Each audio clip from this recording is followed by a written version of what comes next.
자, 오늘은 우리가 지금 반야신경 세 번째 시간이죠. 이제 전 시간까지 우리가 아직 그 첫 번째 문장에서 아직 진도를 더 못 나가고 있습니다. 여러분들도 아시겠지만 첫 번째 문장 100페이지에 보면 우리 교재 100페이지에 관자재보살 행심반야 바람일다시 조견온 개공 도 일체고액 요 문장을 아직 우리가 못 끝냈어요. 앞에 이제 두 번의 시간 동안은 이제 나머지 부분들은 어떻게 좀 했는데 지금 빠진 게 이제 오온. 자, 이 오온 부분을 이제 오늘 시작을 합니다. 오온, 오온, 뭐 12처, 18개, 뭐 이렇게 나가면 이제 또 12연계까지 가야 되는데 이제 12연계까지 가면 머리가 너무너무 복잡하니까 자, 오늘 뭐 18개까지만 가도 엄청나게 오늘 진도가 잘 나가는 겁니다. 자, 전 시간까지는 공야기까지 좀 했습니다. 혹시 뭐 기억 안 나시는 분, 그리고 전 시간에 이제 못 나오신 분들 위해서 짧게 이야기하면 공은 그 암경에 제1공의경에서 나오는 그 문장, 작자는 없고 행위만 있다. 뭐 그 문장이 공, 연기의 핵심이다 하는 거 기억을 다시 잘 해주시기 바랍니다.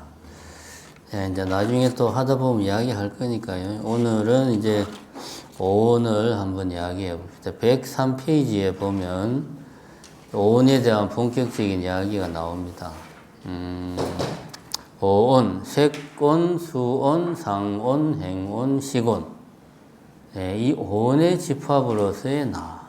오온이라고 하는 것은 나를 말하는 거다. 쉽게 이야기하면 그렇게 이해를 하시면 됩니다. 오온은 5가지 이를 말하는데, 자, 두 번째 줄에 보면 온이란 덩어리, 쌓였다, 뭉쳐있다 그런 뜻이다 이렇게 나오죠. 여기서 이제 포인트는 쌓였다, 온, 쌓였다. 그래서 이게 뭉쳐있다. 그런 원래 이제 인도말 산스크리트 의미의 온이라는 글자가 담고 있는 뜻은 쌓여있다, 쌓여있다. 그래서 이게 덩어리져 있다. 그런 의미다. 그렇게 우리가 이해를 하면 되겠습니다. 크게 이제 오온을 5가지 이야기하죠. 색온, 수온, 상, 색, 수, 상, 행식. 이걸 우리가 오온이라고 보통 이야기합니다. 근데 우리가 이걸 습관적으로 그냥 색, 수, 상, 행식이라고 말을 하는데, 이렇게 이제 말을 하지 말고, 색온, 수온, 상온, 행온, 식온, 이렇게 이야기를 온자를 붙여서 제대로 이야기를 하는 게 좋습니다. 색온이라고 하면 우리가 보통 오온을 이야기할 때는 정신과 물질 뭐 이렇게 나누어서 물질은 색온, 정신은 나머지 상온, 수온, 행온, 식온 4개는 뭐 정신 이렇게 보통 이야기를 하는데 이렇게 이해를 하면 반야신경의 문구가 안 맞죠. 뭐 반야신경에는 뭐 색적시공, 공적식에서 나오고 저 뒤에 뭐 공중에는 무수상행식 뭐 이런 거 쭉 나오잖아요. 얘는 색수상행식이 없다는 식으로 뭐 이야기가 나오니까 안이미설신이도 없다 그러고, 그럼 이게 색을 물질로 보면 안 되는 거죠. 그런 게 경전에 없다고 이야기를 하니까 이 물질로 보면 이건 아니다.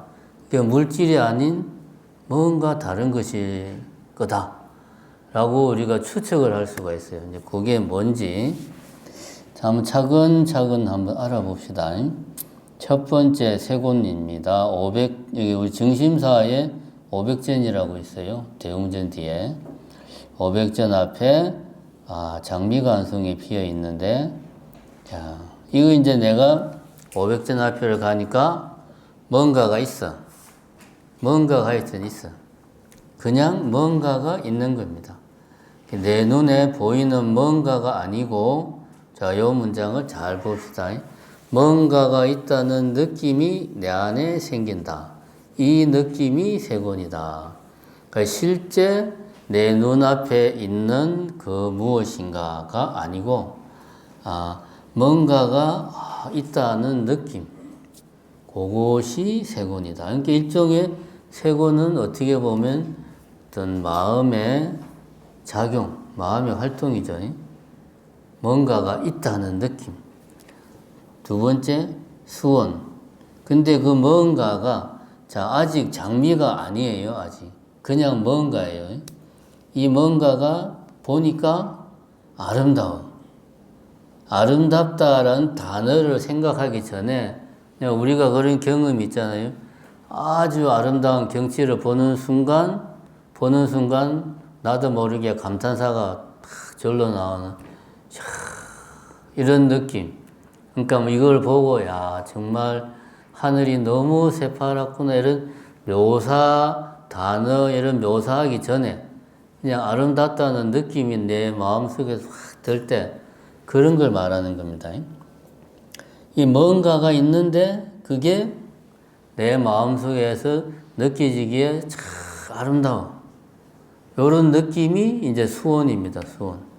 아름답다, 뭐 밝다, 어떤 뭐 그런 어떤 내가 감정적으로 느껴지는 느낌. 이게 이제 수원. 그 다음에 상호는 비교하는 것이다. 아름다운데 내 눈앞에 있는 이것은 다른 것보다 더 크고 더 색이 더 붉더라. 이렇게 이제 비교를 하는 거지. 다른 거하고 뭔가가 있는데 이것이 참 아름다워. 그리고 이것은 다른 것보다 더 크고 더 붉어. 라고 내가 생각을 하는 거예요. 이렇게 더 비교해서 나오는 어떤 느낌. 이게 이제 상온이 되겠습니다. 행온이라고 하는 것은 우리가 지금 뭔가가 있고, 그 뭔가가 있고, 그것에 대한 느낌이 아주 아름답다는 느낌을 내가 받고, 근데 이제 계속 강조하지만, 아름답다는 단어를 내가 써서 아름답게 느끼는 게 아니고, 말 그대로 그냥 그 아름다운 느낌이 확 내한테 이제 이렇게 몰려오는 그런 상태죠. 그런데 이것이 상당히 크고 색깔이 아주 붉더라. 그래서 내가 이것을 어떻게 하고 싶다. 뭔가 이거를 내가 나도 모르게 손이 그것으로 가가지고 이거를 내가 꺾어가지고 집에 가지고 가고 싶은 거야. 그런 마음이 내 안에서 드는 거지. 어떤 행동하고자 하는 의도가 내 안에서 생기는 거예요. 저것을 꺾어서 가져가고 싶다. 라고 하는 그런 어떤 의도가 내 안에서 생기는 거죠. 이게 이제 행운입니다. 이게 행운. 이것이 행운. 지금 우리는 지금 장미를 두고 이야기하는 거예요. 시곤이라고 하는 것은 자, 여기까지는 뭐 쉽게 이해할 수 있습니다. 뭔가가 있고 뭐죠. 근데 이 시곤이 조금 이해하기가 좀 헷갈려요. 한번 잘 봅시다. 시곤은 무엇입니까? 해가지고 장미가 있고 내 안에 무언가가 저기에 장미가 있구나 라고 생각을 하고 있구나 라는 게 시곤이다. 그러니까 이거는 시곤은 다른 게 아니고 앞에 세곤, 수온, 상온, 행온 이런 것들을 쭉 하는 뭔가가 내 안에 있구나. 저 뭔가를 보고 저것이 아름답다고 느끼고 꺾어서 집에 가져가고 싶다는 그런 마음이 생기고 하는 그 뭔가가 내 안에 있구나. 우리가 흔히 그냥 일반적인 용어로 말하는 의식. 사람 얘기도 나오죠. 교통사고가 나면 의식을 잃었다. 이런 표현을 쓸 때 그 의식. 시고는 그걸 말합니다. 이게 말하자면은, 저기 뭔가가 있구나라고 느끼는 그 마음. 일종의 이제 어떤 자의식, 뭐 조금 비슷한 느낌을 말하자면 그런 거죠. 그게 시곤입니다. 이게 시곤은 색수상행을 다 합쳐가지고 이런 뭔가를 하는 게 내 안에 있구나. 그걸 우리는 보통 나라고 이야기하죠.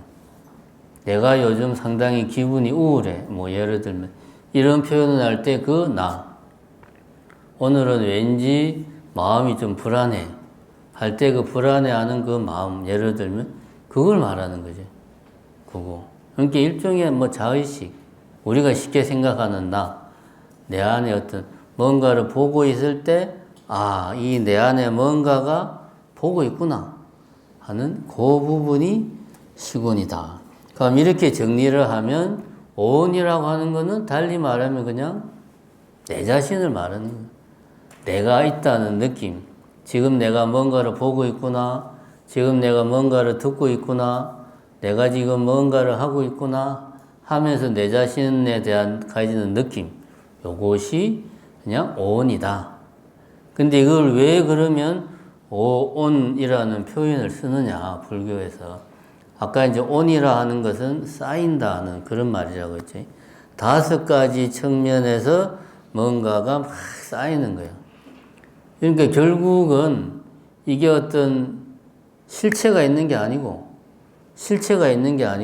보면, 그 보는 행위로 인해 가지고 내 안에 보는 느낌, 그런 것들이 쌓이는 거예요, 이제. 그런 것들이 쌓이고 쌓여서 그게 내라고 생각을 하는 거죠. 그래서 요 앞에 103페이지에 세 번째 줄에 보면 원각경 보안보살장에는 환의 때라는 말이 나온다. 그런 말이 나오죠. 거짓된 헛개비에 때가 쌓여 있는 것이 마음이다. 그러니까 온이라고 하는 것은 뭔가가 쌓인 것이다.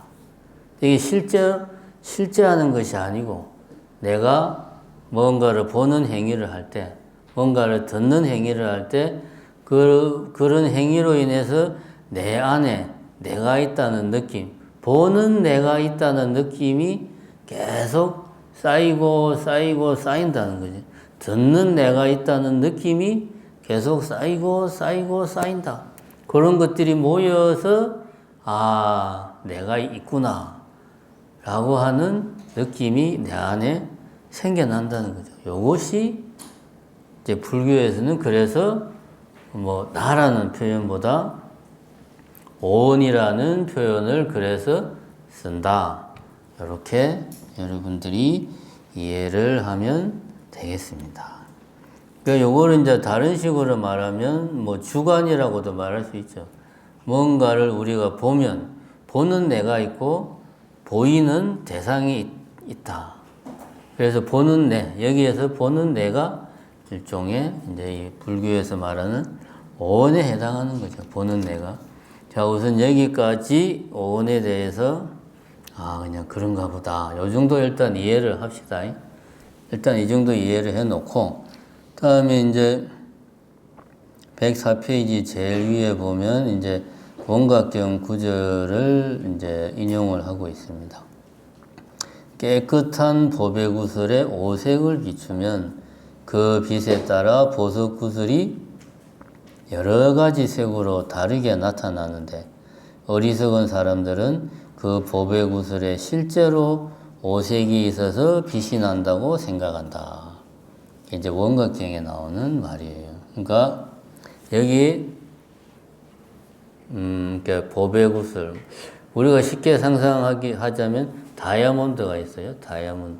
다이아몬드 우리가 일반적인 다이아몬드 나무 색깔이 없잖아요. 근데 그 다이아몬드에 빨간 빛을 비추면 다이아몬드가 빨간 빛을 반사해서 우리가 보기에는 다이아몬드가 빨갛게 빛나는 걸로 이제 쫙 보이는 거죠. 파란 빛을 비추면 다이아몬드가 파랗게 빛나는 걸로 이제 그렇게 보이는 거죠. 그러니까 색깔 없는 다이아몬드가 있다고 쳤을 때 그 이야기를 하는 겁니다. 그런데 어리석은 사람들은 저 보석은 원래 빨간색이야. 그래서 저렇게 빨간색 빛을 쫙 비추는 거야. 라고 생각을 한다는 거지. 사실은 그게 아니고 빨간 빛을 그 보석에 비추니까 그 보석이 그 빛을 반사를 했을 뿐인데 어리석은 사람들은 원래 이것이 빨간색이다 라고 생각을 한다는 거지. 우리들 마음에 대한 생각도 이와 같아. 그러니까 우리 마음이라고 하는 것은 온이다 이거지. 내가 보는 행위로 인해서 내 안에 뭔가가 쌓이고 듣는 행위로 인해서 뭔가가 쌓이고 이런 것들이 쌓이고 쌓여서 마치 뭔가가 있는 것처럼 내가 착각을 하는 거지. 그것을 내라고 착각을 한다는 거지. 마치 여기서 보배구슬이 있는데 얘가 스스로 빛을 내는 게 아니고 빨간 빛을 비추면 빨갛게 빛날 뿐인데 보통 사람들은 이게 빨간색 다이아몬드가 있구나 라고 생각을 하는 거하고 똑같다. 우리가 우리 마음에 대해서 생각하는 것이 이런 식으로 우리가 생각을 한다. 그래서 이제 여러분들이 여기서 우리가 이제 딱 머리에 이제 입력을 하고 넘어가야 될 게 오는 내라고 생각하는 것. 내 안에 뭔가를 볼 때 보는 내가 있구나 라고 하는 이 생각, 이 느낌, 요게 오온이다. 이렇게 일단은 이해를 하시면 되겠습니다. 그 다음에 이제 공에 대한 이야기가 여기 저번 시간에 좀 이야기를 했는데 오늘 여기에서 조금 더 이제 공 이야기를 조금 더 보충 설명하자면 자, 여기 이제 105페이지 하나, 둘, 셋, 넷 밑에서 두 번째 단락을 보면 105페이지 밑에서 두 번째 단락 공이라는 것은 다시 설명하면 자성이 결여된 것이다. 자성은 애초에 없다는 것이 공이다. 불교에서는 모든 것이 인연에 의해서 생겼다가 인연에 의해서 사라진다. 이것이 있으므로 저것이 있고 저것이 있으므로 이것이 있고 이것이 생함으로 저것이 생한다. 이것이 연계다. 다만 여기에 뭔가가 있는데 그것이 자성을 결하고 있다. 즉 자성이 없다는 게 아니라 이 부분부터가 중요합니다. 우리들이 모든 사물은 자성이 있다 라는 잘못된 생각으로 세상을 보니까 마치 뭔가 있는 것처럼 보인다. 그러나 실제 이 연기실상의 세계는 있다 없다 라는 표현을 사용할 수도 없고 무궁무진하게 이는 지어져 있다. 우리가 이렇게 연기를 이해를 해야 된다. 다시 말해서 공을 이렇게 이해를 해야 된다. 결국 출발이 뭡니까? 우리의 생각이 잘못됐다는 거예요. 있다라고 하는 것은 뭐냐? 불교적 관점에서 있다. 여기에 컵이 있다. 예를 들면 이런 표현을 쓸 때 컵이 있다. 당연히 컵이 있죠. 그죠? 이거는 3살 먹은 애들도 알지. 이 말은 무슨 말이냐 하면 불교에서 뭔가가 있다라고 하는 것은 그 뭔가를 내가 인식을 했다. 인식된 것이 곧 있다라는 표현으로 불교에서는 이해를 해요. 인식된 것이 있는 것이다. 근데 그 인식 자체를 우리가 잘못된 생각을 바탕으로 해서 인식을 한단 말이에요. 어떤 잘못된 생각? 모든 사물은 자성이 있다. 이 컵을 컵이게 하는 뭔가가 있다. 얘는 애초부터 이런 모양, 다른 것들과 구별되는 이 뭔가로 여기에 있다. 라고 하는 생각을 가지고 우리가 이것을 보니까 이것은 여기에 뭔가가 있구나 라고 생각을 하고 이게 뭐지 해서 이름을 붙이기를 컵이다 라고 이제 이름을 붙였다는 거죠. 그런데 우리가 이런 생각 자체를 없애고 보면 여기에 뭔가가 있다라는 표현을 쓸 수도 없다. 모든 것은 무궁무진하게 서로 인연 지어져 있고 조건 지어져 있는 상태일 뿐이다 그런 상태를 우리는 연기라고 말하고 공이라고 말한다. 이렇게 이야기를 하는 겁니다. 이 부분 저번 시간에 연기 이야기에 보태서 공 이야기에 보태서 잘 좀 더 생각을 발전시켜서 이해를 하시고 그 다음에 이제 106페이지 보면 두 번째 단락이네요. 지금 우리도 그렇습니다. 이 부분 보면 예를 들어 영화를 보느라면 슬픔이 밀려오기도 하고 두려움이 몰려오기도 합니다. 그러나 영화가 끝나고 나면 슬픔과 두려움도 사라진다. 자, 요 말을 잘 보면 말 그대로 놓고 보면 슬픔이 밀려온다. 슬픔이 저기 어딘가에서 나에게 온다. 마치 슬픔이 어떤 실체가 있는 것처럼 표현을 하고 있죠. 밀려온다. 파도가 밀려온다 할 때 그 말이잖아요. 그 슬픔이라고 하는 뭔가가 있어. 그것이 나에게 밀려와. 두려움이라고 하는 뭔가가 있어. 그것이 때를 이루어서 마치 그냥 개미들이 때를 이루어서 몰려오듯이 그것이 나에게 막 몰려와. 지금 그런 말이잖아요. 그죠? 근데 우리는 이런 말을 일상적으로 쓰죠. 슬픔이라는 게 이미 있어. 실제로. 그 두려움이라는 게 있어. 그래서 그게 나에게로 와. 어떤 모양인지는 잘 모르겠지만 하여튼 있어. 근데 그게 영화가 끝나고 나면 있었는데 사라졌어. 그런 말이죠. 별거 아닌 말 같은데 잘 생각해 보면 마치 저기 어딘가에 슬픔과 두려움이라는 감정이 따로 있는 것처럼 생각하고 말을 한다. 그렇죠? 마치 슬픔이라는 게 무슨 예를 들면 파도처럼 그런 파도처럼 막 밀려오고 두려움이라고 하는 게 개미떼처럼 막 몰려오고 실제로 있는 것처럼 우리가 표현을 해요. 실제로. 그 감정들이 영화라는 조건을 매개로 해서 나와 만났고 영화라는 조건이 사라지니까 그 감정들도 어디론가 사라져버렸다. 슬픔과 두려움이라는 감정도 있고 나도 있어서 이 둘이 서로 관계를 맺는 거다. 이렇게 우리가 보통은 생각을 한다라는 거죠. 왜? 말을 그렇게 하니까, 그죠? 우리가 표현을 슬픔이 밀려온다, 두려움이 몰려온다, 슬픔이 사라진다, 이런 표현을 쓰잖아요. 마치 실제로 그런 게 있는 것처럼.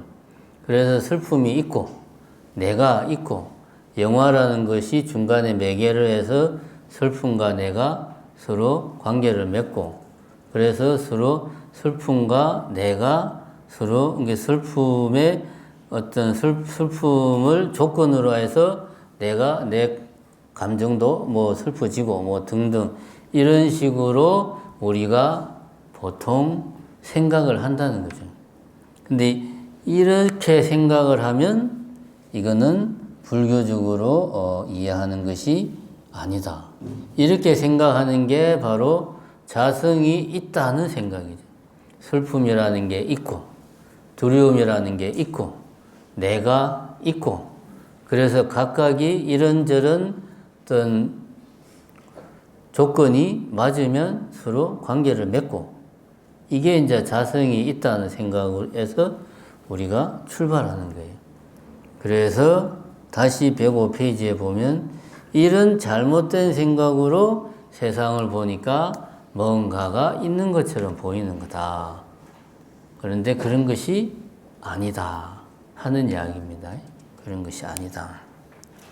실제로 제가 며칠 전에 유튜브를 봤는데 아주 최근에 그 양자역학, 아주 최근에 양자역학의 그 연구 성과 중에 그런 게 있답니다. 우리가 왜 이중 슬릿 실험이라고 양자역학의 유명한 실험이 있잖아요. 전자가 이렇게 두 개의 슬릿을 통과를 하는데 이게 이제 관측을 안 하면은 파동으로 보이는데 관측을 하면은 입자로 이게 쫙 뭐 나타난다. 그래서 전자가 뭐 입자냐, 파동이냐, 뭐 이런 걸로 이제 오랫동안 설왕설래 했다고 하는데, 그래서 요즘 이제 정리되고 있는 거는 어떤 형태로든지 관계를 서로 상호 관계를 맺으면, 다시 말해서 어떤 에너지나 뭐 힘이나 이런 것들이 서로 영향을 주고 받으면 파동의 상태에서 이게 이제 입자의 상태로 변한다는 거죠. 그러면 아이고 관측만 보기만 해도 관계를 맺는 거냐? 본다는 것은 결국은 어떤 그 특정한 물건에 광자가 부딪혀서 그 광자가 관측 장비에 이제 인식이 되는, 그 광자가 서로 이제 광자를 매개로 해가지고 관계를 맺는 거죠. 그러니까 단순하게 보는 것도 사실은 상호관계를 하는 거다. 그래서 요즘은 우리는 이게 이제 그 옛날에는 뭐 이렇게 얼마 전까지는 전자같이 아주 작은 세계에서만 관측 안 할 때는 파동이고 뭐 관측을 하면 입자고 이렇게 알았는데, 그것이 아니고 요즘 양자역학에서 하는 이야기는 모든 존재하는 것은 상호작용을 하지 않을 때는 파동의 상태다 라고 그렇게 이야기를 한답니다. 그러니까 있다라는 것이 우리가 관측할 때만 있다라는 거예요. 파동이라고 하는 것은 뭐냐 하면, 이제 파동이라는 것은 어떤 매질이 있어야 되잖아요. 그것은 그냥 일종의 에너지를 말하는 거거든. 그지? 파동은 그냥 이렇게 파동이 우리가 이렇게 소리의 메아리가 퍼지는 거를 생각을 하면 어떤 매질이 있고 그 어떤 소리, 어떤 힘이 전달되는 양상이 이런 파동의 모양으로 자, 나타나는 거죠. 이게 하나의 독립된 입자의 존재가 아니고, 그러니까 관측하지 않을 때 이 세상은 존재하는 것은 아무것도 없다 라는 것이 현대 물리학에서 이야기하는 거예요. 그러니까 이게 이제 어떻게 보면 저도 사실은 지금까지 사람들이 막 불교를 양자역학을 불교적으로 그래 봐봐 양자역학 이야기는 불교 이야기를 똑같이 하는 거야 하고 하는 거에 대해서 그건 좀 너무 비하기 심하다 라고 이야기를 했는데, 이 이야기는 뭐 어떻게 뭐 더하고 빼고 할 것도 없이 그냥 존재는 인식된 것이다 라고 하는 그 불교의 논리를 그냥 그대로 물리학적으로 표현한 거예요. 그냥 관측, 그러니까 상호작용이 없으면 모든 것은, 모든 것이라는 표현도 안 맞죠. 이것 저것 요것 멀리 있는 것 가까이 있는 것 이런 것들이 모든 것인데 이런 표현도 쓸 수 없지. 그냥 다 에너지 상태로 그냥 있는 거예요. 근데 우리가 관측을 하거나 어떤 상호작용을 하는 순간 거기에 어떤 존재가 생겨나는 거지. 이게 이제 현대 물리학에서 그렇게 이야기를 하고 있다. 이제 그런 맥락에서 이 부분을 우리가 이제 똑같은 건 아닌데 이해할 필요가 있다. 그러니까 우리가 뭔가가 있다는 잘못된 생각으로 내가 있다, 내가 보는 뭔가가 있다.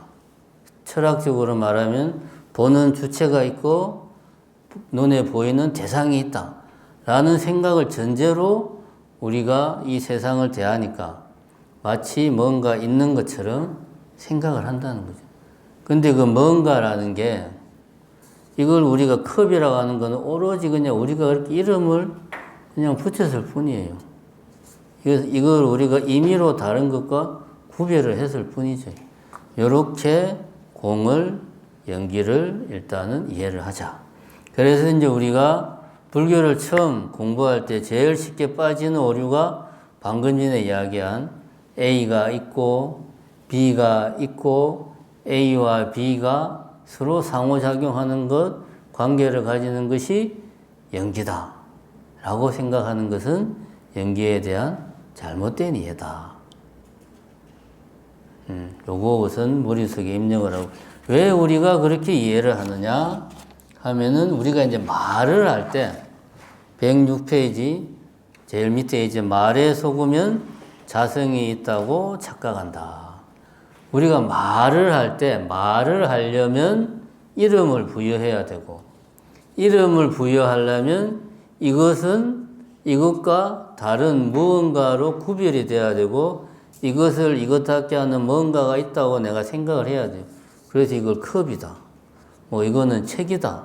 라고 이렇게 우리가 말을 이름을 붙이는 순간 구별이 되는 거예요. 구별이 되는 거예요. 얘는 이제 어떤 독립된 존재가 되는 거죠. 말을 하는 순간, 이름을 붙이는 순간.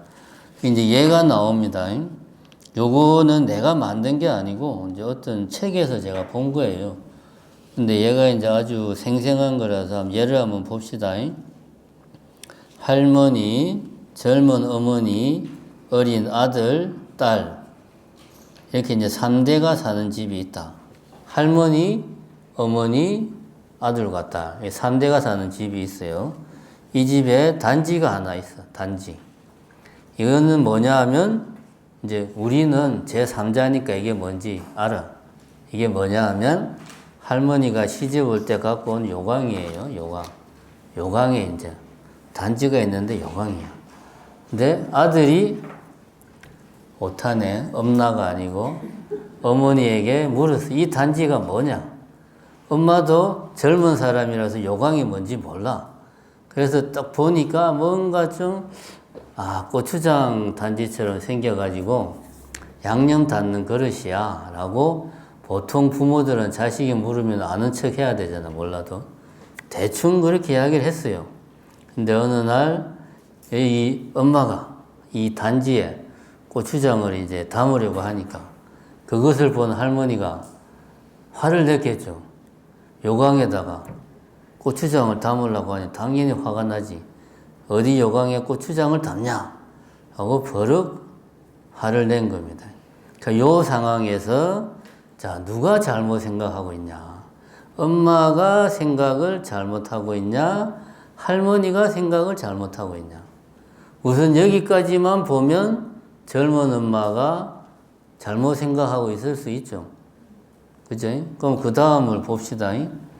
이야기를 더 진행을 해보자. 이번에는 어린 딸아이가 오줌이 누고 싶어 하니까 할머니가 요강을 갖다 주면서 여기에 오줌을 넣어라. 아마 이제 아주 어린애라서 이제 겨우 똥오줌을 가리고 이제 오줌을 내가 스스로 보면 아이고 잘했다 막 그런 나이죠 이제. 그래서 이제 뭐 칭찬받기 좋아하고 막. 그래서 할머니가 여기에 단지에 오줌을 넣어라. 그러니까 옆에 있던 아들은 이거를 고추장 담는 그릇을 알고 있잖아. 엄마한테 물어보니까 엄마가 그렇게 대답했으니까 아들이 옆에서 보다가 아니 고추장 단지에 오줌을 넣으면 어떻게 하냐 하고 또 아들이 막 따지는 겁니다. 그러니까 이 상황에서는 누가 잘못한 거예요? 할머니가 잘못한 거예요? 손자 아들이 잘못한 거예요? 이 상황에서는 이 손자 아들이 잘못했다고 볼 수는 없죠. 손자 아들의 지식 속에서 이거는 고추장 담는 그릇이 맞고 그러니까 자기는 자기 생각대로 이야기를 한 거니까 틀린 게 없어요.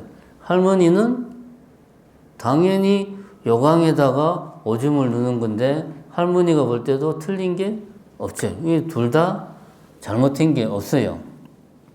할머니, 어머니, 어린 아들과 딸 잘못한 사람은 없다. 단지는 또 뭔 죄가 있느냐.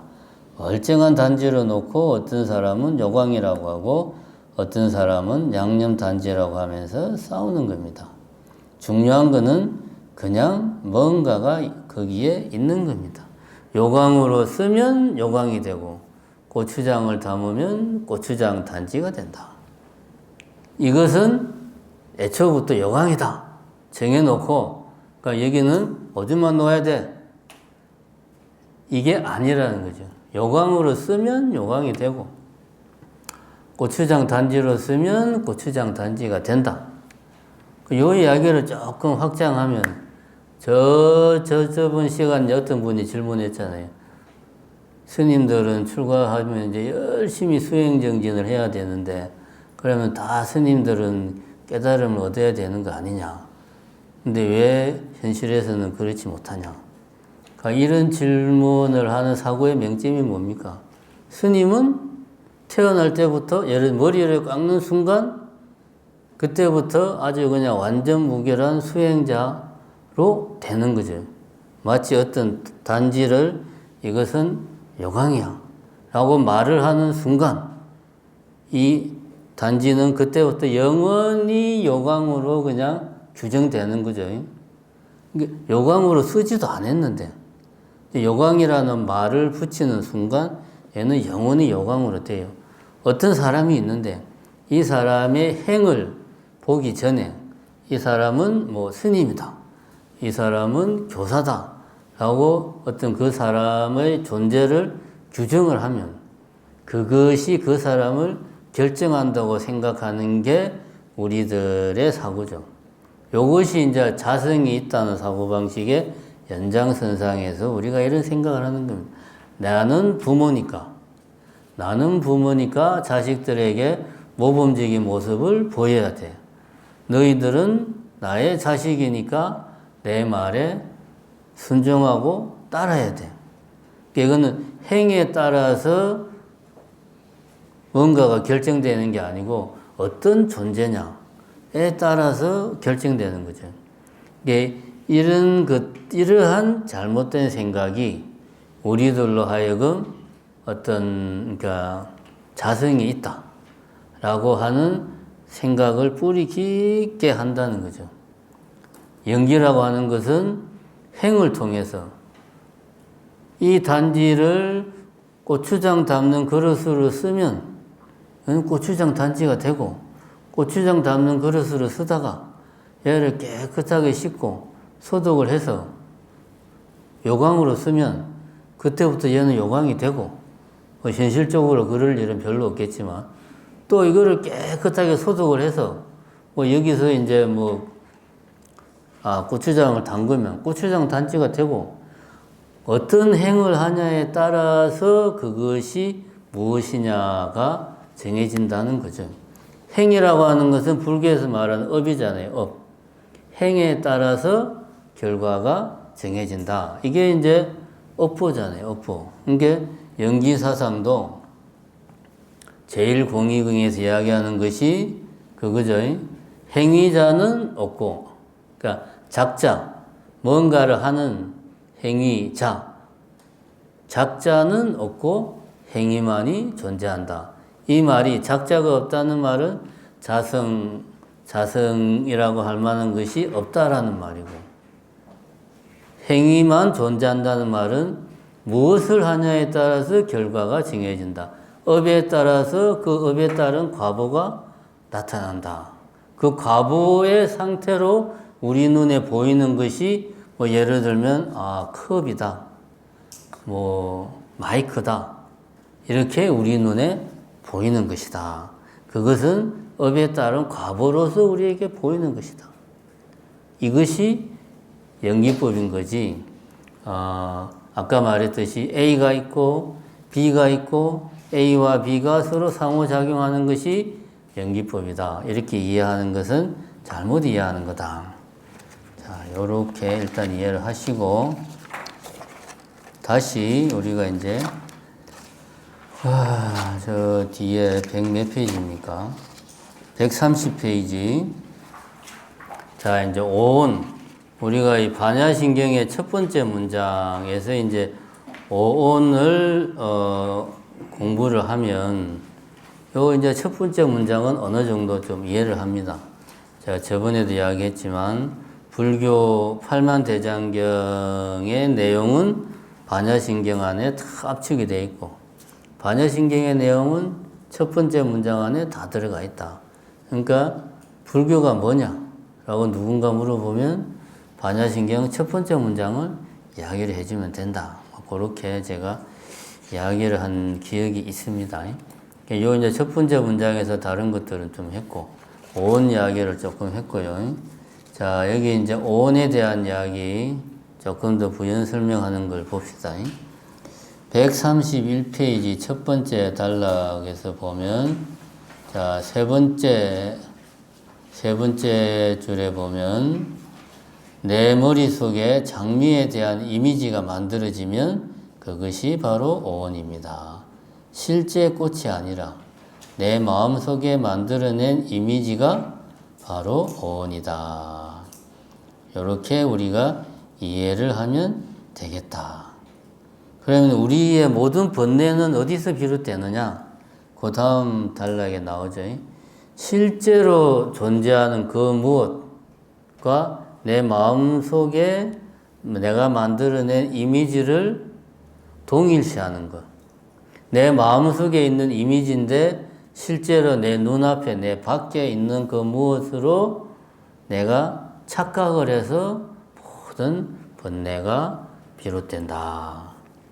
요게 반야신경에 나오는 전도몽상, 전도된 뒤바뀐 몽상, 꿈 같은 생각. 원래 자리가 아니고 자리가 뒤바뀐 거야. 내 마음속에 있는 거를 내 마음 밖에 실제로 있는 뭔가로 자리를 옮겨다가 놓고 그렇게 뒤바뀌어서 생각을 하니까 이거는 현실을 있는 그대로 보는 게 아니고 꿈처럼 현실을 잘못 보고 있다. 이게 전도몽상. 오늘 반야신경 뒤에 보면 전도몽상이라는 말이 나오죠. 자, 이렇게 이제 우리가 오온을 이해를 하면 되겠다. 그 다음에 이제 여기 이제 저번에 누가 질문을 했죠. 색적 시공, 공적 시색에서 이게 무슨 말이냐? 색적 시공과 공적 시색이 무슨 말이냐? 이 부분을 이제 이야기를 해 봅시다. 자, 여기 이제 첫 번째 색적 시공은 색적 시공, 공적 시색, 수상행식, 역부여식. 그러니까 색적 시공, 색이 곧 공이고 공적 시색, 공이 곧 색이다. 수상행식도 역시 이와 같다. 그러니까 수상행식도 색과 같이 색적 시공, 공적 시색이다. 색 수상행식이 오온이니까 이 말은 다시 말하면 오온이 곧 공이고 공이 곧 오온이다. 그런 말이죠.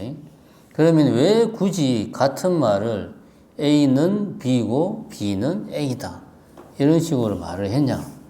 거기에 뭔가를 강조하기 위해서 이런 표현을 썼겠죠.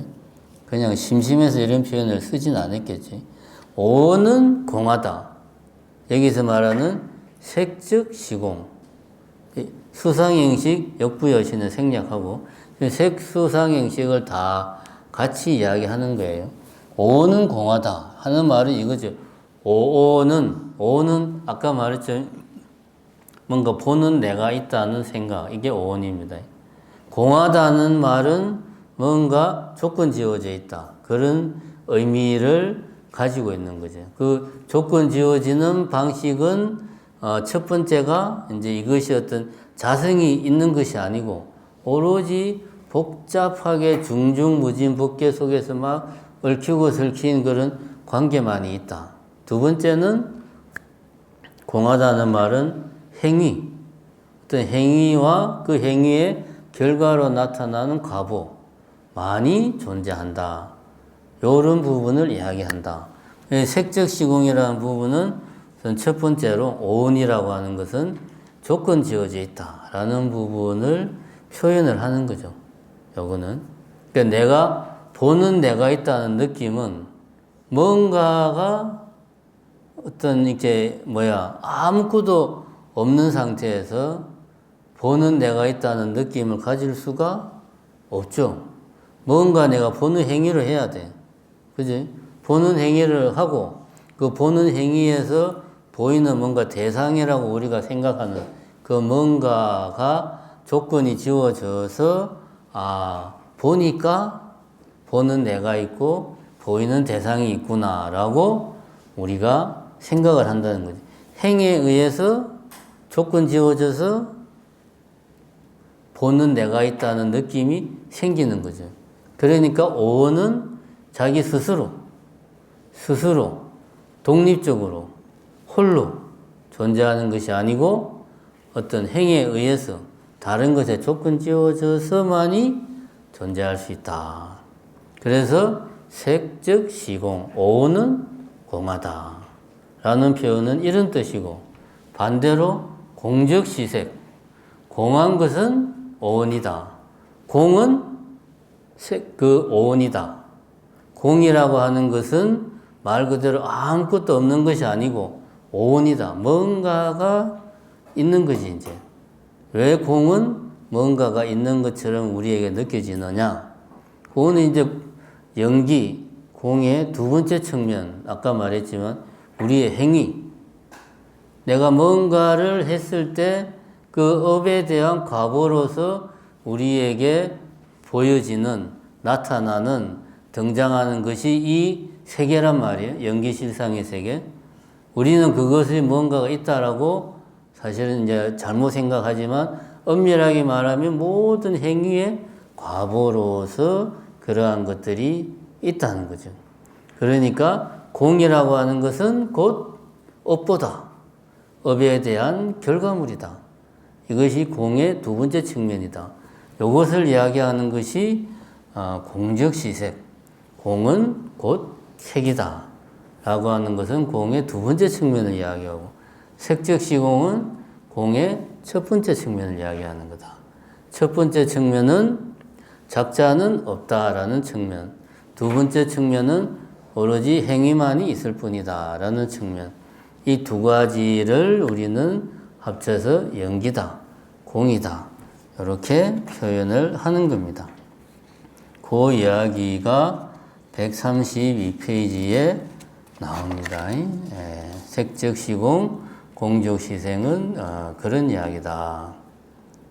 반야신경의 첫 번째 문장, 관자재보살이 깊은 반야바라밀다를 행할 때 오온이 공한 것을 비추어 보고 온갖 고통에서 건너느니라. 자, 요 문장을 이제 또 분석을 하는 시간 지금 가져보겠습니다. 자, 여기 134페이지 두 번째 단락을 보면 이 문장은 세 구절로 나눌 수 있다. 첫 문장은 관자재보살이 깊은 반야바라밀다를 행한다. 두 번째 문장은 오온이 공한 것을 비추어 보았다. 세 번째 문장은 온갖 고통에서 건넜다. 이게 이제 한 문장인데 이거를 세 문장으로 나눌 수 있다는 거죠. 나누면은 이거는 충분히 이해가 되죠. 이렇게 문장을 쪼개가지고 세 파트로 나누는 거예요.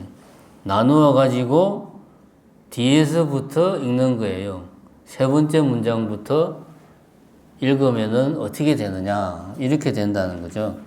이것을 거꾸로 읽으면 이렇게 됩니다. 온갖 고통을 건너기 위해서는 어떻게 해야 되는가? 이게 이제 세 번째 문장이 돼요. 온갖 고통에서 건넜다. 온갖 고통을 건너기 위해서는 어떻게 해야 되는가? 두 번째 문장, 오온이 공한 것을 비추어 보면 된다. 그럼 오온이 공한 것을 비추어 보려면 어떻게 해야 되는가? 반야바라밀다를 행하면 된다. 첫 번째 문장을 거꾸로 읽으면 이렇게 되는 거죠. 온갖 고통을 건너기 위해서는 어떻게 해야 되나? 오온이 공한 것을 비추어 보면 된다. 오온이 공한 것을 비추어 보려면 어떻게 해야 되나? 반야바라밀다를 행하면 된다. 같은 말이죠. 같은 말인데 이렇게 읽으면 이게 이제 느낌이 완전히 달라집니다. 다음 페이지로 딱 넘어가서 보면, 자, 135페이지 세 번째 단락에 이런 말이 나오죠. 어떻게 하면 행복한 인생을 살 수 있나요? 행복한 인생은 괴롭지 않은 인생입니다. 괴롭지 않은 인생을 사는 방법 또한 같은 대답입니다. 어떻게 하면 화를 참을 수 있나요? 어떻게 하면 누군가를 미워하지 않고 참을 수 있나요? 라는 질문도 반야신경의 첫 번째 문장을 거꾸로 말하는 것과 같다. 이 질문들이 말하는 바는 결국 어떻게 하면 괴로움에서 벗어날 수 있을까? 라는 질문하고 동일하다. 그래서 제가 템플스테이를 하면 템플스테이 오신 분들하고 차담을 하는데, 차담을 하면 많이 묻는 질문이 그거예요. 어떻게 하면 화를 참을 수 있나요? 저는 걱정이 너무 많아요. 저는 생각이 너무 많아서 괴로워요. 어떻게 하면 이 괴로움에서 벗어날 수 있나요? 저는 항상 불안해요. 어떻게 하면 이 불안한 마음을 다스릴 수 있나요? 결국 제가 방금 전에 이 첫 번째 문장을 거꾸로 읽었을 때 제일 첫 번째하고 똑같은 거예요. 어떻게 하면 괴로움에서 벗어날 수 있는가? 괴로움의 종류가 그런 거죠. 불안, 많은 생각, 분노, 우울감, 이러한 고통에서 내가 어떻게 하면 벗어날 수 있는가? 그러니까 이게 그냥 어렵고 난해한 불교 사상이 아닙니다. 우리가 일상적으로 하는 고민들 있잖아요. 어떻게 하면 화를 참을 수 있나? 어떻게 하면 이 막연한 두려움에서 내가 벗어날 수 있나? 어떻게 하면 이 자잘한 걱정들을 좀 안 하고 사는 방법이 없나? 이 문제에 대한 해답이 반야신경 첫 번째 문장이다. 그것이 이러한 우리들의 어떤 일상적인 고민에 대한 탈출구를 제시하는 것이 불교다라는 거지. 불교가 어떤 심오한 사상, 엄청나게 그 고행을 요구하는 수행 그런 게 아니라는 거예요. 우리 일상에 따라오는 고통들, 그런 고통에서 우리가 어떻게 하면 벗어날 수 있나? 거기에 대한 해법을 제시하고 있는 것이 불교다. 그 이야기를 저는 여기서 하고 싶은 겁니다. 그렇게 이해하려면 반야신경 첫 번째 문장을 세 개로 나누어서 거꾸로 읽으면 바로 우리 문제가 됩니다. 거꾸로 읽으면. 같은 문장을 어떻게 보냐에 따라서 그냥 심오한 사상으로 그냥 되기도 하고 내 삶과 직결된 문제가 되기도 한다. 요거 잘 생각하시고, 자, 그 다음에 앞 시간에 이야기했던 거 이제 136페이지 오온이 공하다는 거, 색적 시공에 대한 설명이 이제 여기 나옵니다. 136페이지 세 번째 단락에 보면 색수상행식이 공하다는 것은 색수상행식이 연기하는 존재라는 말이다. 어떤 한 나무가 존재하기 위해서는 땅에 의지해야 되고 땅속 수분에 의지해야 되고 햇빛에 의지해야 된다. 이런 것들에 의지해야만 나무라는 것이 있을 수 있다. 이렇게 색은 의지하는 존재다. 연기하는 존재다. 그래서 색이 공과 다르지 않다라는 표현을 쓴다. 그 다음은 이제 업의 결과다라는 말을 그 다음 단락에서는 하고 있는 겁니다. 무언가 보이지 않는 세계가 있어서 이 세계가 존재하는 것이 아니다. 연기는 없는 것이 아니고 만질 수 있고 볼 수 있고 냄새 맡을 수 있고 느낄 수 있고 들을 수 있는 것들이다.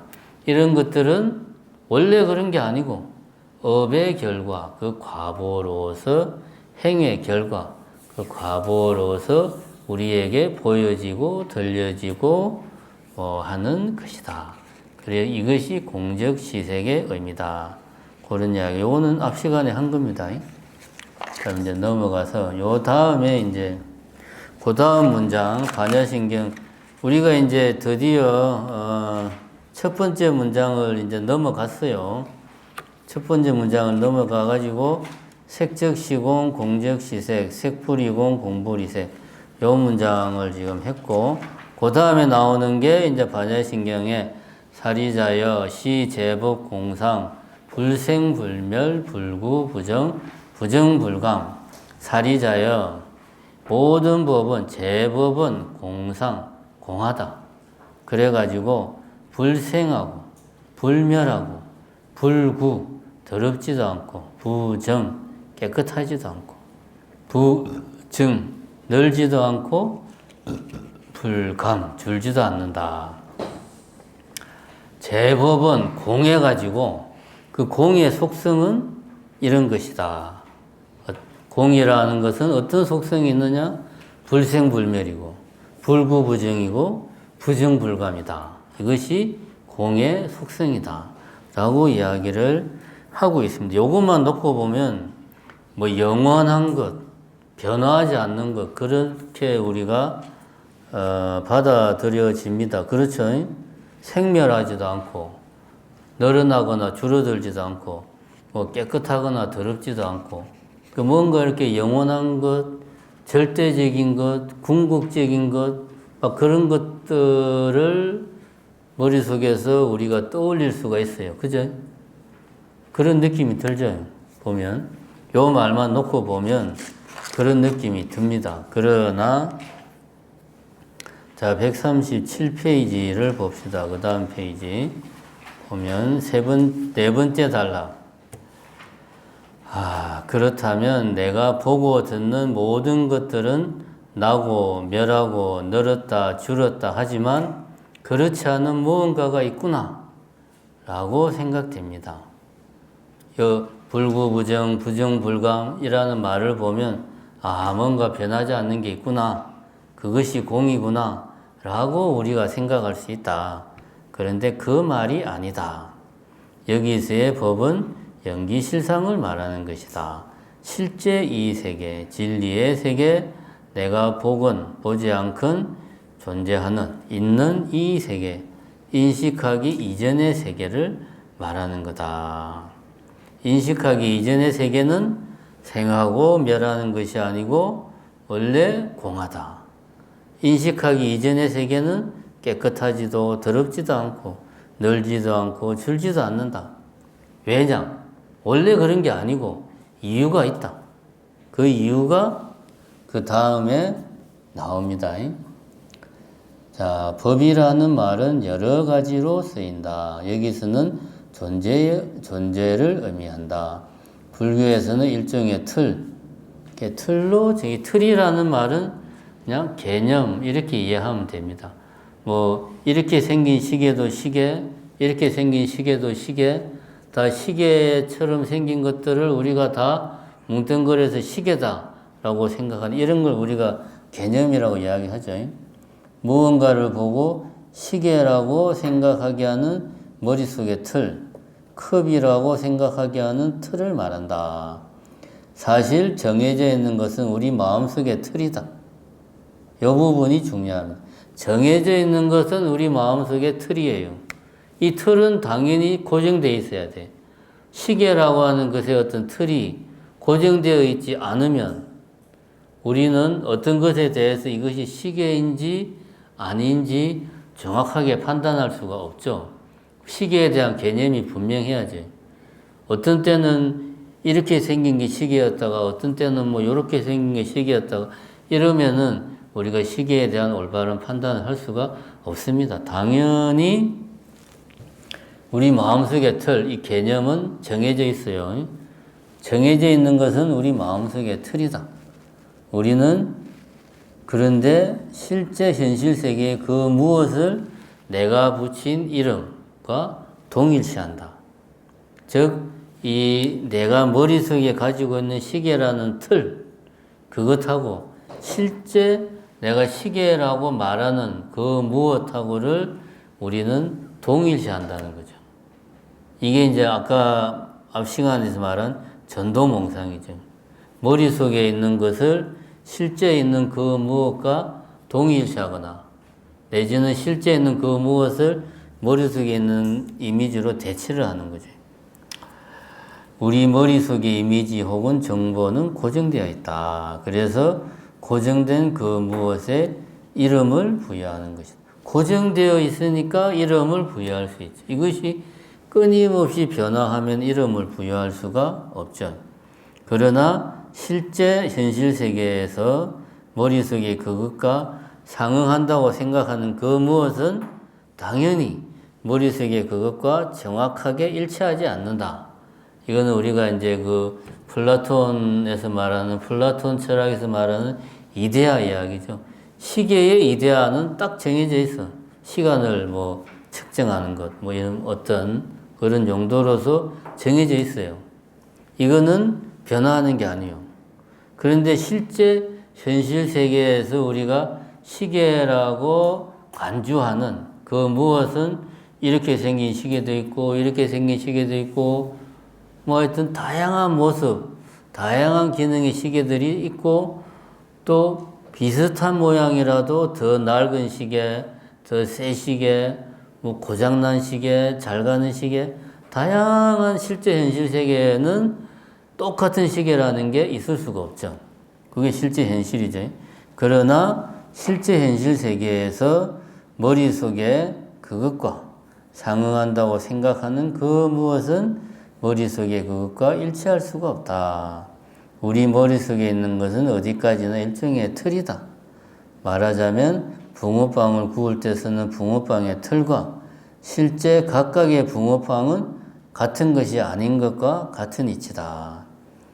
머릿속에 고정된 그 무엇을 통해서 실제 세상을 보니까 실제 세계는 끊임없이 변화하는 것으로 보인다. 이게 이제 포인트죠. 머릿속에 고정된 그 무엇을 통해서 실제 세계를 보니까 실제 세계는 끊임없이 변화하는 것으로 보이고 생겼다가 사라지는 것으로 보이고 깨끗했다가 더러워졌다가 하는 것으로 보이고 커졌다가 작아졌다가 하는 것으로 보인다는 거지. 이게 무슨 말이냐? 끊임없이 변화한다고 내가 무언가가 끊임없이 변화한다라는 생각을 하려면 이 무언가가 똑같은 거라는 전제가 있어야 돼요. 무슨 말이냐 하면 내 앞에 빵이 있는데 빵이 있어요.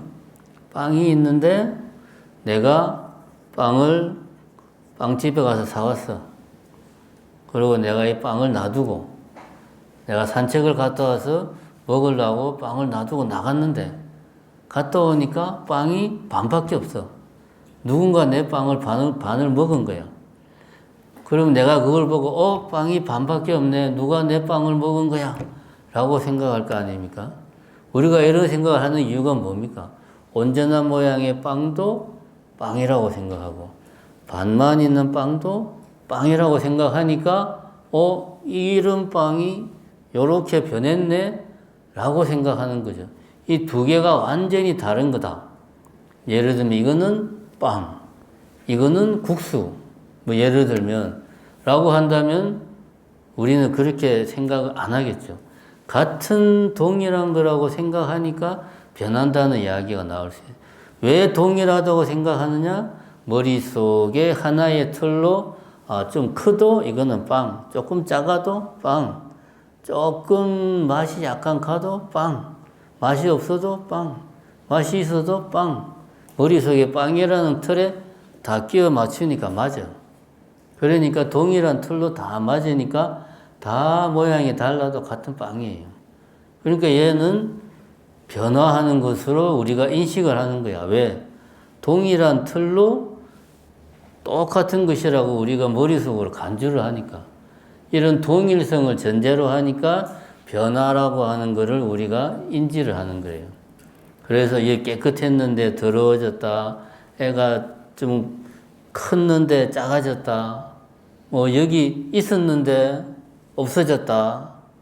라고 하는 생각이 가능한 거죠. 그러니까 변화라는 것이 어떤 뭐라고 표현해야 되지? 이 세상이 존재하는 속성이 아니라는 거지. 정확하게 말하면 내 머릿속에 어떤 고정된 틀이 있으니까 이 세상이 변화하는 것으로 보이는 거예요. 그 말을 반야신경에서는 어떻게 하고 있습니까? 제법 공상은 불생불멸이다. 불생불멸이 뭐예요? 변화하지 않는다는 말이잖아. 그죠? 불구부정, 더럽지도 않고 깨끗하지도 않다. 이랬다가 저랬다가 변화하지 않는다. 부정불강, 늘어났다가 줄었다가 변화하지 않는다. 그 이야기입니다. 그 이야기. 그러면은 실제 세계는 어떠하냐? 그건 모르지, 우리가. 왜냐? 인식하는 순간 우리는 이러이러한 틀로 인식을 하는 거예요. 그러니까 인식하기 이전의 세계는 우리는 말이나 생각으로 표현할 수가 없어요. 당연히 그렇지. 그래서 뭐 실제 세계는 끊임없이 변화한다, 아니다 이런 표현 자체를 할 수가 없죠. 요렇게 요 반야신경의 시제법공상 모든 법은 공하여 나지도 멸하지도 않고 더럽지도 깨끗하지도 않고 늘지도 줄지도 않는다라는 이 말은 이렇게 이해를 해야 된다. 계속 강조하는 포인트가 뭡니까? 우리가 머릿속에서 잘못된 생각을 하고 있다. 우리가 머릿속에 내가 있구나라는 어떤 그런 생각을 깔고 있다. 요 전제를 계속 지금 가지고 이야기를 하고 있는 겁니다. 자, 요 다음에 이제 12처, 18개 이야기가 나오는데, 여러분들이 이해를 하면 좋고, 이해를 못해도 할 수 없고, 뭐 이해를 못하면은 제 능력이 부족한 거고요. 자, 138페이지 보면, 공에는 12처도 18개도 12연기도 없다. 시고 공중무색 무수상행식 무아니 비설신의 무색성향 미척법. 여기까지가 이제 공 가운데는 색이 없다. 색온이죠. 색이라고 말하면 수상행식 온이죠. 그러니까 색 수상행식 온이 없다. 공 가운데는 온이 없고, 온은 아까 뭐라고 그랬지? 내라고 우리가 잘못 생각하는 착각, 그거라고 했지. 아니 비설신의, 아니 비설신의가 뭡니까? 색성향 미촉법, 아니 비설신의. 이게 이제 맨날 나오는 거잖아요. 여기 이제 육입이라고 그래요. 육입. 이게 이제 안이 비설신의라고 말할 때하고 안근, 이근, 비근, 설근 이렇게 표현할 때하고는 이게 다르다는 것을 알아야 됩니다. 아니 비설신에 말할 때는 육입처를 말하는 거, 내입처 정확하게 말하면 내 6가지 내 안에 있는 입처 들어가 처 머무는 곳, 내 안에 들어가서 머무는 장소 6가지 머무는 장소 이렇게 안이라고 하는 것은 정확하게 말하면 안입처죠. 보는 능력, 보는 활동이 내 안에 머물러 있는 장소. 네, 정확하게 말하자면. 이게 무슨 이야기냐? 보는 활동이 내 안에 머물러 있는 장소 하면은 뭐가 떠오릅니까? 눈. 그죠? 사람이 눈으로 보잖아요. 세상에 귀로 보는 사람이 있나요? 물론 박쥐는 귀로 보죠. 초음파로 보니까 박쥐는 귀로 보지만 사람은 눈으로 보죠. 자, 그럼 눈이 본다. 우리가 이제 쉽게 이야기하면 그거죠. 자, 시체가 있다. 시체에도 눈이 있어요. 그죠? 그럼 시체의 눈도 봐야 되잖아. 근데 시체의 눈은 못 보죠. 당연히. 그래서 부처님이 그렇게 말했어요.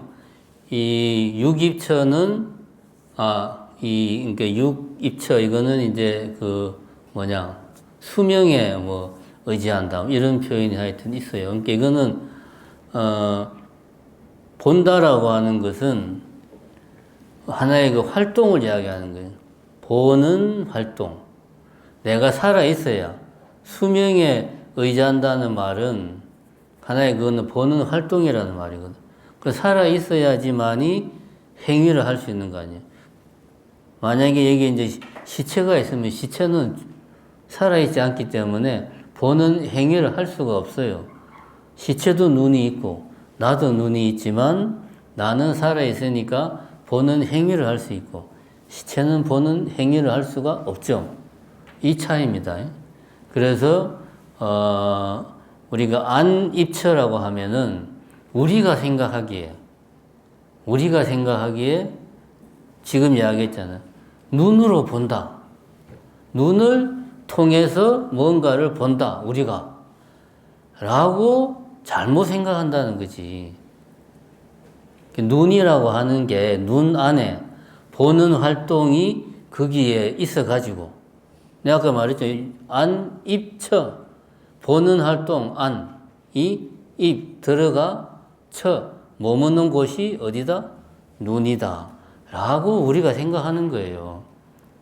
눈 안에 보는 활동이 들어있는 거야. 그래서 눈만 떼내도 지 혼자 보는 거지 라고 우리가 잘못 생각한다는 거죠. 그걸 이제 우리가 굳이 말을 하자면 눈을 통해서 사물을 본다 라는 표현을 쓰는데, 그러면 시체도 봐야 되지 않냐. 시체도 눈이 있으니까 봐야 되는 거 아니냐. 시체는 왜 못 보냐. 그러니까 눈이 보는 게 아니라는 거지. 그러니까 눈에 보는 활동이 거기에 입처 들어가 머물러 있지 않은 거야 사실은. 다만 우리가 그렇게 잘못 생각하고 있다.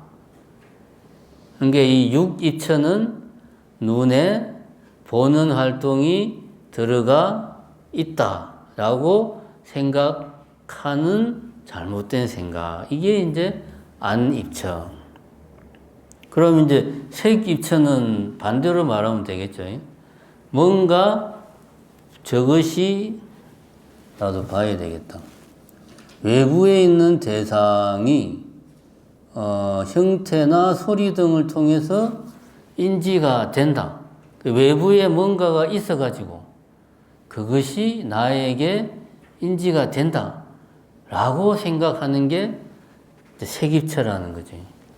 내 눈 안에 보는 활동이 있다 라고 생각하는 게 안입처라면, 색입처는 저기에 뭔가가 있어가지고 그것이 나에게 와서 인지가 된다 라고 생각하는 게 색입처. 그러니까 실제로 눈 밖에 있는 그 무언가를 말하는 게 아니고 눈을 말하는 게 아니라는 거죠. 그래서 이제 아까 이야기하다 말았는데 안근이라고 말을 하면 보는 활동, 보는 능력 이걸 말하는 거예요. 그래서 부처님이 안근은 수명에 의지한다. 안근은 수명에 의지한다. 왜냐? 이거는 활동이니까 내가 살아있을 때만 볼 수 있는 거예요. 이게 안근. 그리고 안입처. 그냥 안이라고 쓰면 반야신경에서 말하는 무한히 빛을 신뢰할 때 그 안은 눈 안에 아까 말한 이런 보는 활동이 눈에 입 들어가 처 머물러 있는 장소가 눈이다 라고 하는 우리의 생각, 이게 안입처다. 그러니까 그건 잘못된 생각인 거죠. 자, 그러면 이제 봅시다. 우리가 이제 어떤 행위를 한다 이거예요. 예를 들면 본다. 뭔가를 내 앞에 컵을 내가 본다. 그러면은 우리가 이렇게 생각을 합니다. 내가 있고, 그죠? 컵이 있고, 그래서 내가 컵을 본다. 먼저 내가 있고 컵이 있어서 내가 컵을 본다. 이게 우리들의 일반적인 생각이에요. 여기에서 내가 있다는 게 육입처. 컵이 있다는 생각이 내 입처가 내가 있다는 생각. 컵이 있다는 생각이 외입처. 그래서 내가 컵을 본다? 그러면 그때 이제 18개, 발음이 좀 거시기 한데 18개가 이제 성립이 되는 거예요. 근데 현실은 이게 아니다. 보니까, 보는 내가 있구나라고 우리가 잘못 생각하고, 보는 행위를 하니까, 저기 보이는 뭔가가 있구나라고 우리가 잘못 생각한다는 거지. 앞뒤가 바뀌었다는 거예요. 보는 행위가 있고, 그 행위로 인해 가지고 우리가 보는 내가 있다는 잘못된 생각을 하고, 보이는 컵이 있다는 그런 생각을 하는 거지 그 반대가 아니다. 우리는 보통 반대로 생각한다. 내가 있고 컵이 있고 그래서 보니까 컵이 보인다. 이게 거꾸로 된 생각이다. 그 이야기를 12입처를 이렇게 이해를 해야 됩니다. 그러니까 12입처도 뭡니까? 내 마음속에 잘못된 생각이에요. 잘못된. 그럼 그거를 왜 굳이 아니, 비설, 신이 이렇게 6가지로 나누느냐? 이거는 수행을 통해서 부처님이 체험을 한 거예요. 내가 내라는 것을 부처님이 막 수행을 해서 분석을 해보니까 6가지의 이런 잘못된 느낌들이 모여서 이기는 것이 바탕이 돼서 내라는 생각이 만들어지더라. 뭔가 보는 행위, 듣는 행위, 만지는 행위, 냄새 맡는 행위, 이런 행위들로 인해서 보는 내가 있다는 생각, 듣는 내가 있다는 생각, 이런 등등의 생각들이 모여서 내가 있다는 잘못된 생각을 하더라. 라고 부처님이 이거를 뭐 공부를 해가지고 책을 보고 분석해서 만든 게 아니고 수행을 통해서 이런 것들을 발견한 거죠. 수행을 통해서. 요게 이제 12처, 보통 12처, 12입처, 그냥 12입이라고 말하게 됩니다. 우리가 12연기에서 무명, 12연기 그 다음 뭡니까? 무명, 행, 식, 명색, 유깁, 촉, 수, 애, 지, 유, 생, 노사 이렇게 나오잖아요. 여기에 유깁이 12입체예요. 그냥 입이라고 하기도 하고 입처라고 하기도 하고 그냥 처라고 하기도 하고. 자, 어쨌든 12입처는 이런 거다. 그래서 여기서 말한 공중에는 색수상행식이 없다. 오온이 없다. 이거는 이제 아까 이야기했고, 무아니 비설신의 무색성향 미촉법은 12처가 공 가운데는 없다. 당연하죠. 12입처라고 하는 것은 잘못된 생각이니까. 잘못된 생각으로 잘못된 생각의 내용이 12입처니까 그런 잘못된 생각이니까 당연히 실제 그 세계를 올바로 우리가 보는 상황에서는 이런 12처가 있을 수가 없죠. 그러니까 공 가운데는 12처가 없다라는 이야기를 하고 있습니다.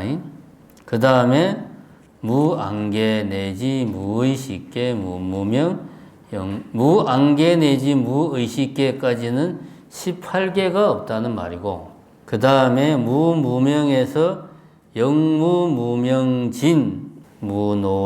무노사진 여기까지는 이제 유정문, 여기 환멸문이라고 해야 되나? 무가 멸하면 행이 멸하고 행이 멸하면 식이 멸하고 이게 이제 환멸문이죠. 12연기에서 그거를 말하는 거죠. 유정문, 환멸문도 없다. 무고진멸도는 사성제도 없다. 어디에? 공 가운데에는 연기실상의 세계에서는 이런 것들이 없다. 이런 것들은 어디에 있냐? 우리가 잘못 생각하고 있는 거다. 그 잘못된 생각만 없애면 연기실상의 세계 그 자체가 눈앞에 확 드러난다. 그 잘못된 생각을 우리는 무명이라고 그런다. 그래서 12연기가 무명에서 출발하죠. 잘못된 생각 때문에 행식, 명생, 유깁, 이런 것들이 이제 연이어서 나온다는 겁니다. 이제 그 다음 이야기 139페이지는 왜 진언이 나오는가 반야신경 끝에 그런 이야기입니다.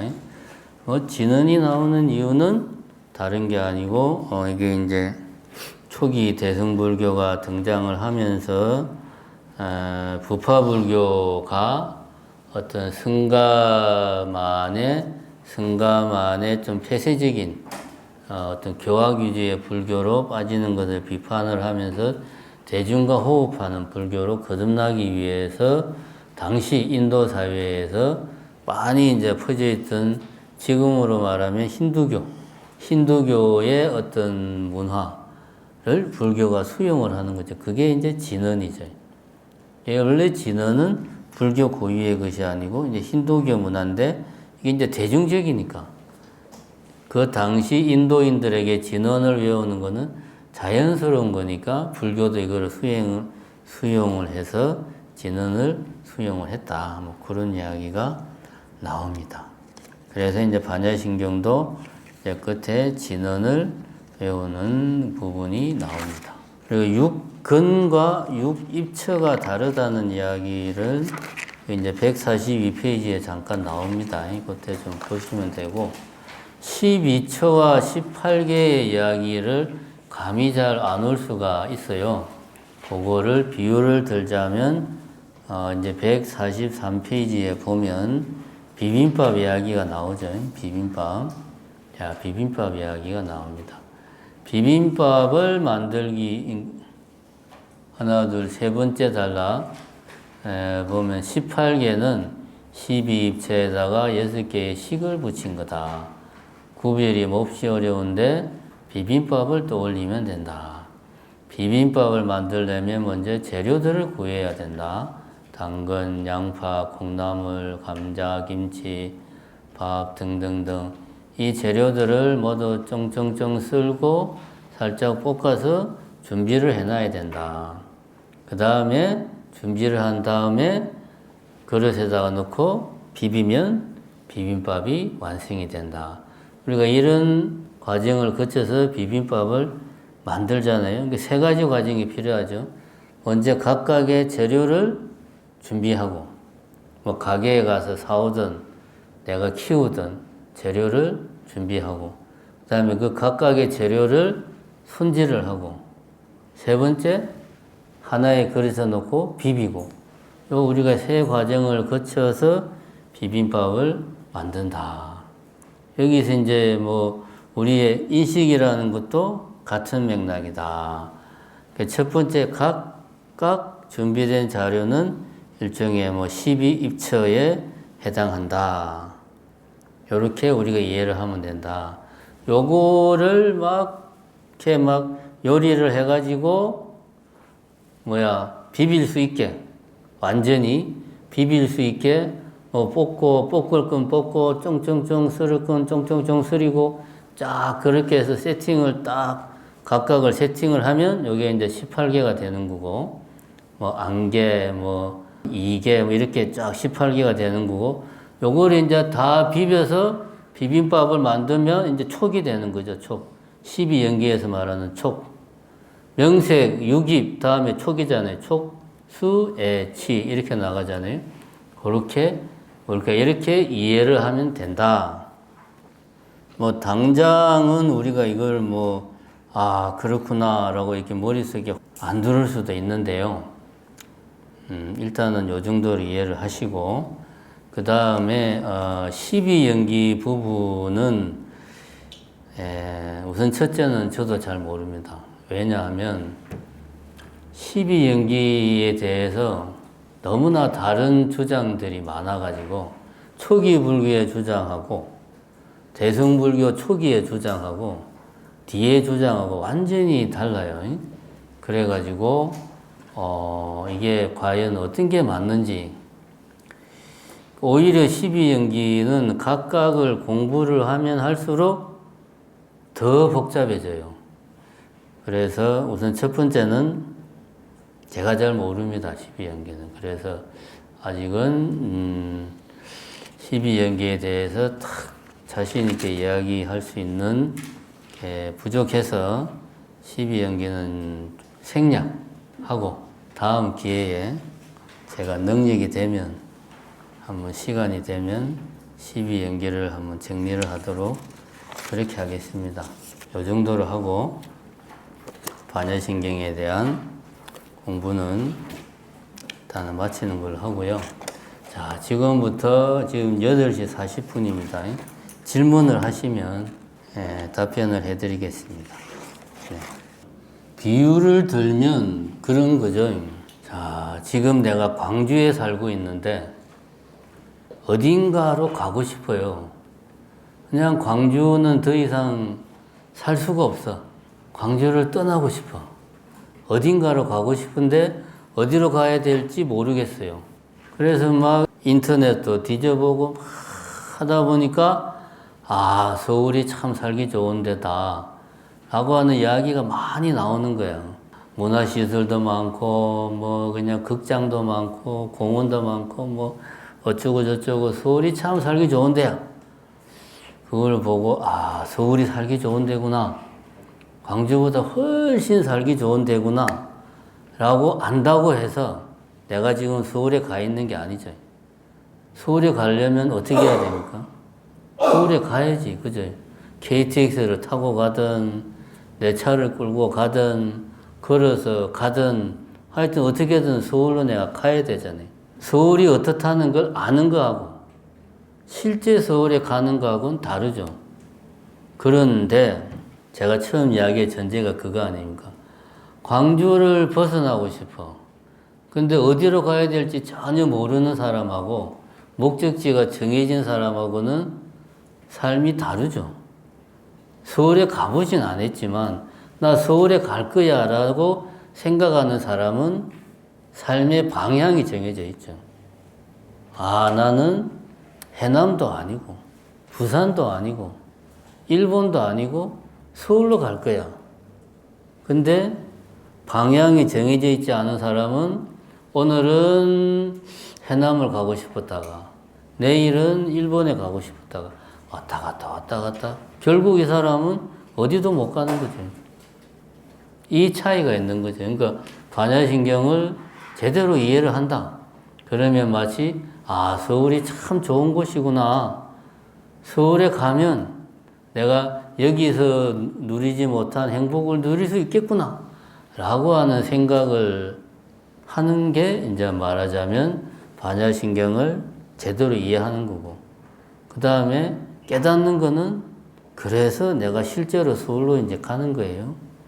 산전수전 다 겪고 뭐 해서 어쨌든 서울에 딱 들어가가지고 집을 구해서 거기서 직장도 구하고 일상생활을 하는 거죠. 그게 이제 말하자면 깨달은 상태라고 볼 수 있죠. 그 차이죠. 그렇게 이해를 하면 되지 않을까. 그러니까 지금 우리가 하는 것은 뭐 이런 공부가 무슨 소용이 있냐, 열심히 수행만 하면 되지, 그게 아니고 어디를 향해서 갈 것인가에 대한 그림을 머릿속으로 그리고 방향을 잡는 뭐 내지는 아, 우리가 이 길을 향해서 내가 가야 되겠구나, 열심히 노력을 해야 되겠다라고 하는 동기부여를 하는 그런 시간이죠. 그게 이제 반야신경을 제대로 이해하는 거죠. 색, 불이 공, 공불이 색. 불이는 다르지 않다는 말이죠. 색이 공과 다르지 않고 공이 색과 다르지 않다, 그런 말이에요. 색이 곧 공이다, 같은 말이죠. 색 즉시 공이나 색 불이 공이나 같은 말이죠, 그거는. 아까 제가 강조한 건 앞에 주어가 색이냐 하고 주어가 공이냐는 우리가 좀 따로 의미 부여를 해야 되지만, 불이 즉시 이거는 이제 같은 표현으로 간주해도 된다. 쉽게 그냥 생각하십시오. 너무 어렵게 생각하지 마시고. 12처, 18개, 오온, 촉, 이제 이런 개념들이 이제 사실은 초기 불교에서 등장하는 개념이고, 이것이 이제 부파 불교에서 정교화됩니다. 근데 정교화되는 과정이 이제 초기 대승 불교에서는 잘못됐다, 헛다리 짚고 있다. 그 부파 불교에서는 초기 불교의 그 개념을 당신들은 잘못 이해하고 있다. 그래서 그걸 다시 바로 잡는 노력이 이제 반야신경에 나오는 이런 이제 이야기들입니다. 그래서 우리가 흔히 말하는 이제 남방 불교 공부를 할 때 아비달마 불교라고 이야기하죠. 지금 남방 불교에 대한 그 교리를 공부하면 그때부터 이 반야신경 이야기하고 같은 유깁을 이야기하고 같은 법을 이야기하는데 내용이 달라요. 머리가 혼돈이 됩니다. 그래서 저는 개인적으로 아비다마 불교는 이런 초기 대승불교나 불교 사상사를 충분히 이해를 하고 나서 공부를 해야 이 친구들은 아예 범주를 생각 자체를 달리 했구나 라고 이해하면 되는데 같은 이야기를 다르게 하니까 어느 게 맞는 이야기인지 헷갈리거든요. 그러니까 헷갈릴 필요가 없다. 그러니까 뭐 당분간은 아비달마 불교가 잘못됐다는 게 아니고 아비달마 불교는 천천히 공부하셔도 된다. 오히려 너무 처음부터 이것저것 보면 머릿속에 혼선이 생깁니다. 후기 대승 불교로 가면 공성이라는 표현을 많이 써요. 특히 이제 티베트 불교에서는 공이라는 표현보다 공성이라는 표현을 더 많이 씁니다. 이제 뭐 같은 이야기인데 표현을 그렇게 하죠. 그걸 또 다른 걸로 이해하면 또 머리가 복잡해져요. 예, 그냥 공하고 공성, 뭐 연기 같은 맥락으로 이해하시면 됩니다. 이제 공성이라고 굳이 성자를 붙이고 하는 거는 이제 후기 대승불교로 가면 우리가 열애장 사상이라고 하는 것과 또 상당히 이게 또 유사한 모양을 띠거든요. 마치 부파불교와 초기 대승불교가 같은 용어를 전혀 다르게 쓰듯이 후기 대승불교로 가면 같은 이야기를 하는데 이게 힌두교 같기도 하고 불교 같기도 하고 헷갈려요. 그거는 이제 같은 겁니다. 이제. 예, 그거는 이제 뭐 보통은 온이라고 쓰는데 이제 음이라는 표현도 쓰고 그래요. 근데 뒤로 가면 이제 그런 표현을 쓰죠. 그래서 이제 가능하면 불교 교리의 출발은 반야신경에서 출발하는 게 좋다. 뭐 어쨌든 그 교리는 불교 교리가 부파불교, 후기대승불교, 뭐 열애장 사상, 이게 막 초기 대승불교 이게 달라도 너무 많이 다르기 때문에 저 개인적으로는 이 반야신경 같은 초기 대승불교에서부터 출발하는 것이 좋다. 부파불교가 잘못한 오류를 바로잡고 원래 부처님의 그 가르침으로 돌아가자라고 하는 게 어쨌든 초기 대승불교의 캐치프레이즈니까 일단 반야신경을 올바로 이해를 하고 그 다음에 이제 뭐 아비다마 불교나 뭐 이런 티베트 불교나 뭐 열애장 사상이나 이런 화엄 사상이나 이런 사상들을 우리가 공부하는 게 좋지 않냐 그렇게 생각을 합니다. 네.